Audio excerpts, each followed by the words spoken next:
Hello there, Romans here and welcome to my next music review. Today it's going to be Foo Fighters, Concrete and Gold.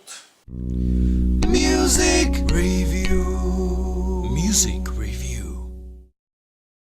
Foo Fighters are probably the most famous and successful rock band playing rock in a sort of a old-fashioned kind of way. Everything they do just screams old school. It hasn't been such a long time ago that I went through all of their discography, and two of the albums that I like the most are There Is Nothing Left to Lose from 1999 and their last album Sonic Highways, which was really great. The rest of their discography seemed not that well balanced, but I'm still planning to revisit those albums again. So who knows, maybe I'll change my opinion. So their new album came out on the day of shooting this review, so it's 15th of September. I've been listening to the new album for the first time today. I've heard it 5 times already, so let's go through the review. When we look at the album, the two of the songs that I would consider to be traditional Foo Fighters songs are Arrows and Run. And especially Run, which is the first single from the album, is a really very interesting song because it starts like a pop rock kind of song and eventually it transforms into a sort of a psychedelic heavy rock with a lot of screaming. Of course, Dave Grohl has his own way how to scream. It's not something necessarily typical for Foo Fighters, but it's also not a completely new thing as he did that before, but it sounds really very good.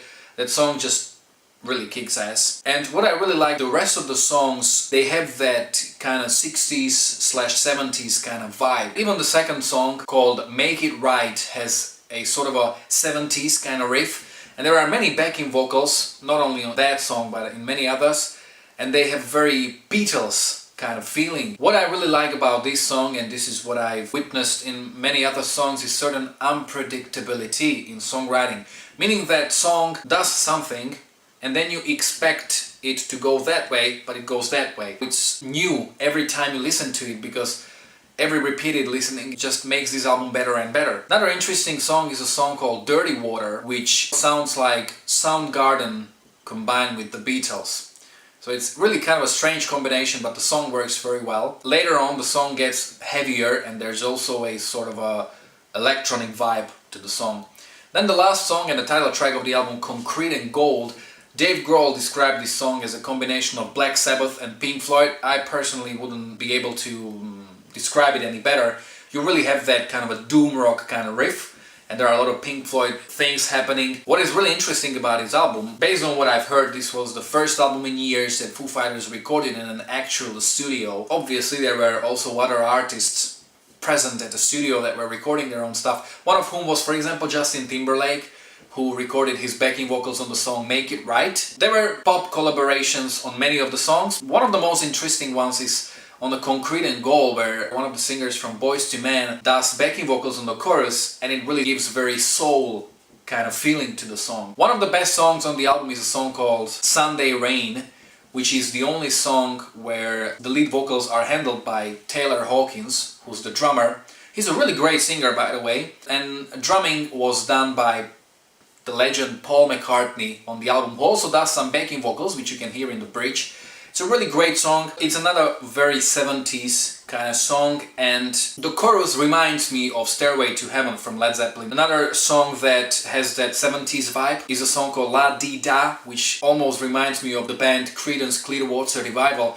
And if you have seen Apocalypse Now, the movie, and when they are in Vietnam and they listen to the radio, this song could have been easily on that radio back in the 70s. Then there are also songs that remind me sort of like 60s, especially the second single, The Sky is a Neighborhood. Again, in this song you have that Beatles vibe. Apart from the vocals that are slightly more harsh and modern, that song could have been easily made in the 60s. Another interesting song is Happy Ever After, which for me sounds like a combination of country and 60s surf rock. The song works really well. The beginning, when he starts to sing, it kind of reminds me of the song I'll Cry For You from Europe. What I really like is that even though there are some influences of 60s and 70s, they make it sound like it's really their own interpretation. And what I love is that the record sounds like 60s, 70s throwback record, but a modern record at the same time. The song called The Line has that late 90s Foo Fighter kind of vibe, It's a great song, very catchy. I forgot to mention the first track on the album, T-Shirt, which is an intro for an album. And when Dave Grohl starts singing that song at first, I thought it was the singer Seal. So the production of the album is very good. The record, it's so colorful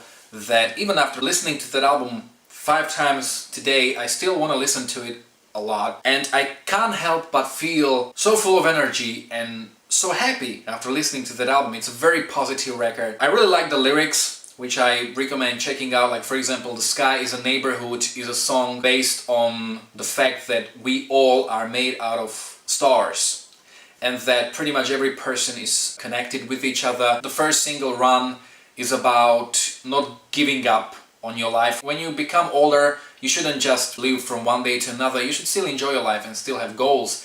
There are many songs that describe political situation from Dave Grohl's point of view. I personally think that if you have never listened to Foo Fighters, this may actually be a good starting point. It's really a great album. I think that they really outdid themselves and this may be probably their best album. I'll see how well it stands the test of time, but I was very, very pleased with this album. So I decided to give this 9 points out of 10. Really, it's a great album. If you are a fan of Foo Fighters, you won't be disappointed. If you have never heard about them, then check this album out. And if you just like some old school kind of rock music with a lot of color and a lot of different influences, you will find this album very, very appealing. In Slovak, this album means beton a zlato. If you like this review, don't forget to like, to share, to subscribe. If you have heard the album already, let me know in the comment section below. Thanks for watching.